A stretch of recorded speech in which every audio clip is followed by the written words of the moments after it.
Baseball. America's game. Of the most dramatic moments in the history of sports. It's about connection.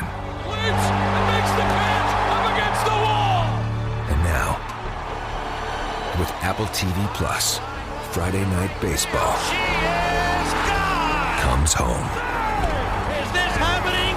It is. Friday Night Baseball, streaming on Apple TV Plus.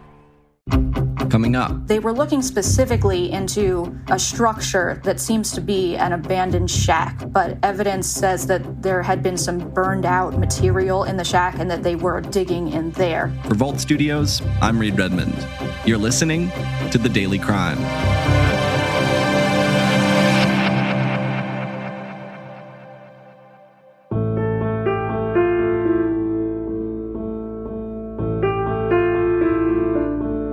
I think it's been something that never got an answer.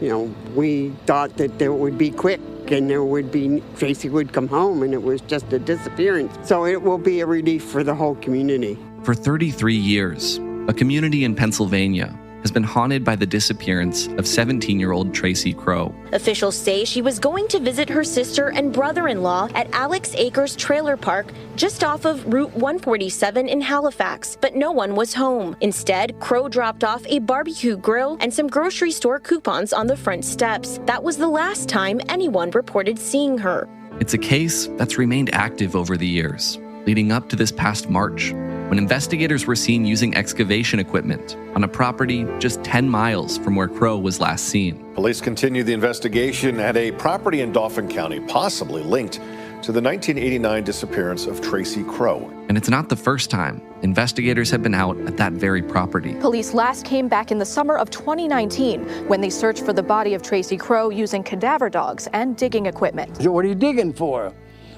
They thought maybe the remains of Tracy Kroh might be there.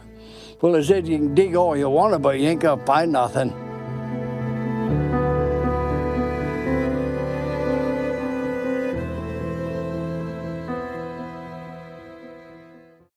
Odyssey sponsors include HBO Max, presenting The Staircase, a new limited series starring Colin Firth and Toni Collette. Inspired by a true story, The Staircase explores the life of Michael Peterson, his sprawling North Carolina family, and the suspicious death of his wife, Kathleen. The cast includes Michael Stuhlbarg, with Juliette Binoche and Parker Posey. The Staircase premieres May 5th, only on HBO Max. Listen to the companion podcast on HBO Max or wherever you get your podcasts. Harri Leigh, reporter with Fox 43 in York, Pennsylvania.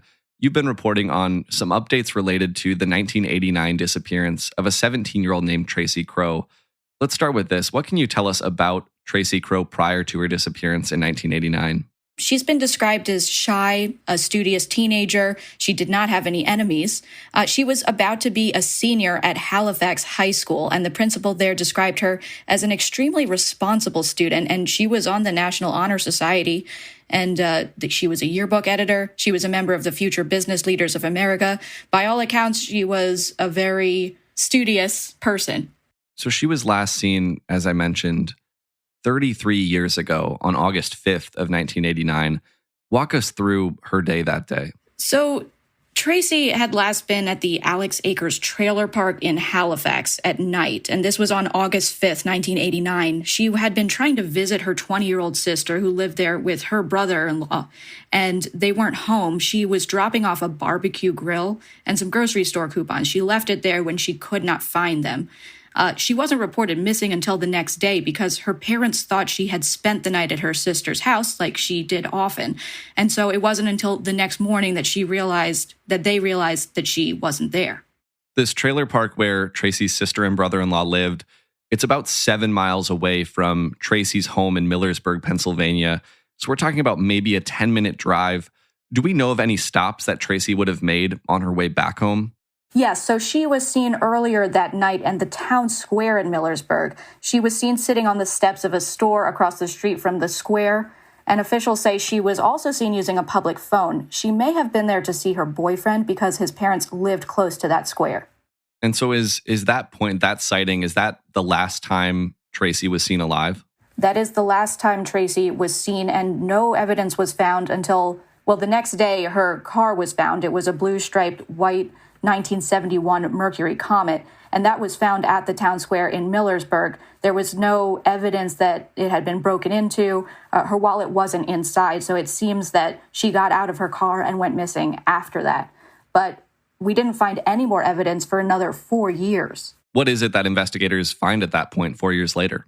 So fast forward 4 years, and parts of her wallet, including her driver's license and National Honor Society card, were found in December 1993. Now, they were found in an area along Wiconisco Creek, which is about 9 miles east of both Millersburg and Halifax, where her sister lived. What else can you tell us about what the investigation into Tracy Kroh's disappearance has looked like over the years? What leads have investigators looked into, at least as far as we know? Several people related to this case have been or are in jail, but none for Kroh's disappearance or murder. So police have been searching the area for years, including multiple properties. And right now we have 2 people who have served time in jail for perjury charges related to this case. So back in 2016, police were searching the home of someone named Matthew Webster. In 2018, a woman named Harri Leigh told police that Webster had visited her the week that his home was searched and admitted he was involved in Kroh's murder. And he allegedly told her, quote, it was supposed to be just a rape and done, but then it turned out to be a lot more than that. Mallett later told Matthew Webster that police coerced her into that statement. She told him that while she was on a wiretapped call in which the 2 were discussing what she should tell the grand jury. When Webster went in front of that grand jury, he falsely said that he did not have that phone call. So police had the evidence that he did, and he was charged with perjury. He was arrested in August 2019 and released for time served just a few months later. Harri Leigh also later pleaded guilty to perjury and ended up serving just over a year in jail. She was released in February 2021. Meanwhile, the search for Kroh has spanned years and miles. Officials said a tip brought them to the property of Mark Warfel in Jackson Township in July 2019. Warfel used to run an auto body shop there, but told us back then he hadn't used it in 20 years. His connection to Tracy Kroh, he worked with her father years ago. And I said, what are you digging for? They thought maybe the remains of Tracy Kroh might be there. Well, I said, you can dig all you want, but you ain't going to find nothing. Are you familiar with the Tracy Kroh case? I'm familiar with the family. They're right from over here. 87-year-old Mark Warfel, who owns the Jackson Township home, says police approached him this week. Why do you think they had an interest in searching your property specifically? You know, that's funny. And I said, why me? Well, they said, they told me who it was, and I won't mention her name. I just call her, oh, my God, Squirrely Shirley. He says it's been nearly 20 years since he has used the property. I used it when I fixed cars over there. I was in an auto body shop there. But then I retired. While Warfel says he worked with Kroh's father years ago, he has nothing to hide. What do you remember about Tracy Kroh? Did you know her? Oh, yeah, I knew her. Just a little girl. That's all I knew about her. One of Ivan's children. You have nothing to do with this at all? Nothing at all. They can dig or hunt or do whatever they want to. I had nothing to do with it. At the time, he said he had nothing to do with it and didn't mind the police searching the property with excavation equipment and cadaver dogs. He was arrested a few months later, in September, on a completely unrelated charge. He's accused of repeatedly harassing, threatening, and breaking into the home of a woman in Halifax Township. And he's been in jail since then for about 3 years. Now, we should say that the Dauphin County District Attorney has never publicly named him as a suspect in Kroh's disappearance.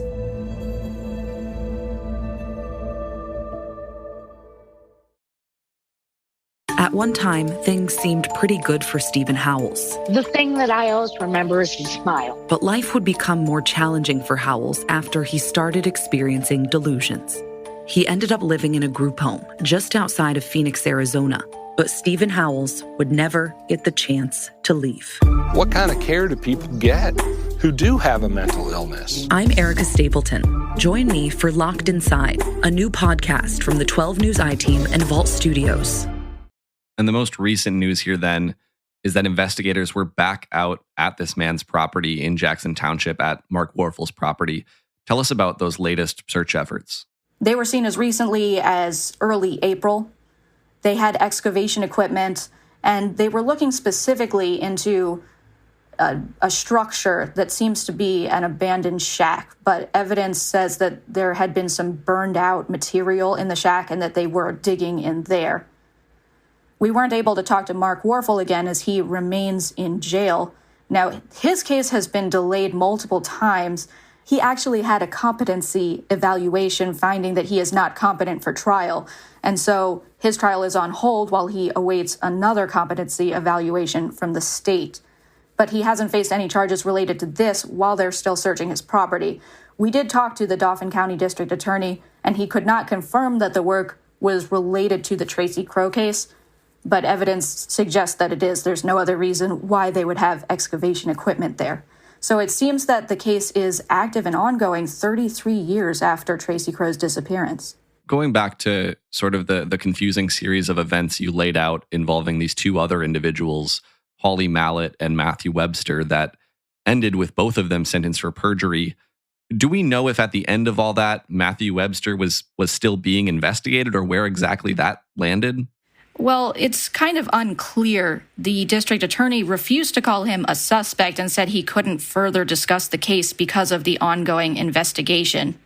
And they have no prediction on how long it will take to solve the case. As of today, do investigators consider this to be a missing persons case, a homicide case, something else? Have they clarified that? They have. At this point, there's no hope that Tracy's coming home. And so they say that it is a kidnapping and a homicide case. But as of today, her body has never been found. That's right. And it's really been a poll on the community. It's a very small community in Halifax, and nearly everyone who was around at the time knew Tracy or knew her family or knew of them. And they really just want closure on this. They want it to be done. It's been dragging out over 3 decades. And it seems like, at least for large parts of those 3 decades, it's been pretty active, that this is not a cold case.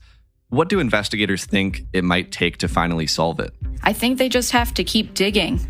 Until they find a body, it's going to be very difficult to prove a case against anyone. They just don't have that much evidence.